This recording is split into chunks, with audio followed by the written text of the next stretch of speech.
परंपराएं हमारी संस्कृति का अहम हिस्सा हैं। रूढ़ियों को एक बार की भूल जाएं तो परंपराएं हमें बहुत कुछ सिखाती भी हैं। यहाँ तक कि बहुत सी परंपराएं तो कुछ न कुछ साइंटिफिक लॉजिक से भी मेल खाती हैं। अब एक ही गोत्र में शादी ना करने की हिंदू समाज की प्रथा को ही ले लीजिए, यहाँ भी साइंटिफिक रीजन जुड़ा है। रिसर्च के मुताबिक जेनेटिक बीमारी से बचने के लिए सेपरेशन ऑफ जीन्स जरूरी है, यानी अपने नजदीकी रिश्तेदारों या फिर एक ही जीन के लोगों से शादी ना करके जेनेटिक बीमारियों से बचा जा सकता है। अब कान छिदवाने की परंपरा को ही ले लीजिए, इसके पीछे वैज्ञानिक तर्क है कि ऐसा करने से कानों से होकर दिमाग तक जाने वाली नस का ब्लड सर्कुलेशन बेहतर तरीके से होता है और साथ ही साथ सोचने की क्षमता भी बढ़ती है।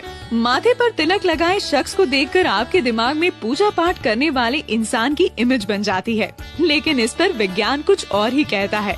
दोनों आँखों के बीच आज्ञा चक्र होता है, जहाँ तिलक लगाने से कंसंट्रेशन बढ़ता है। कहा जाता है कि तिलक लगाते समय उंगली या अंगूठे के दबाव से माथे तक जाने वाली नसों का ब्लड सर्कुलेशन भी बेहतर हो जाता है।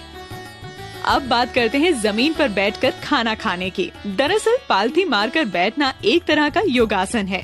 इससे मन शांत रहता है और डाइजेशन दुरुस्त बना रहता है। हाथ जोड़कर नमस्ते करने का भी वैज्ञानिक तर्क है। सभी उंगलियों के आपस में दबाव से एक्यूप्रेशर प्रोसेस होता है। इसका सीधा असर आँख, कान और दिमाग पर होता है। इस दबाव से सामने वाले व्यक्ति को लंबे समय तक याद रखा जा सकता है। फिर से बात करें खाने की। कहा जाता है कि खाने की शुरुआत तीखे से और अंत मीठे से हो। वजह यह है कि तीखा खाने से पेट में पाचन तत्व और अम्ल एक्टिव हो जाते हैं और डाइजेशन सही तरीके से होता है। और अगर तीखे से पेट में जलन की संभावना बने तो उसे आखिर में खाया मीठा दूर कर देता है। पीपल की पूजा का भी वैज्ञानिक तर्क है। दरअसल पीपल की पूजा भूत प्रेत भगाने के लिए नहीं, बल्कि पेड़ों के सम्मान में की जाती है। पीपल एकमात्र ऐसा पेड़ है जो रात में भी ऑक्सीजन देता है, जिससे इसकी इम्पोर्टेंस और भी बढ़ जाती है। हिंदू धर्म में विवाहित महिला सिंदूर तो लगाती है, लेकिन शायद इसके पीछे की वैज्ञानिक वजह जानती है। दरअसल सिंदूर में हल्दी, चूना और मर्करी होता है। इन तीनों का कॉम्बिनेशन बॉडी में ब्लड सर्कुलेशन को कंट्रोल करता है। चोटी रखने के पीछे भी कुछ ऐसा ही तर्क है।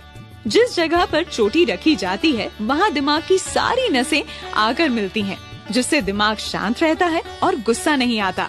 साथ ही सोचने समझने की क्षमता भी बढ़ती है। ये थे कुछ लॉजिक जो बताते हैं कि परंपराएं यूं ही बस निभाने के लिए नहीं है।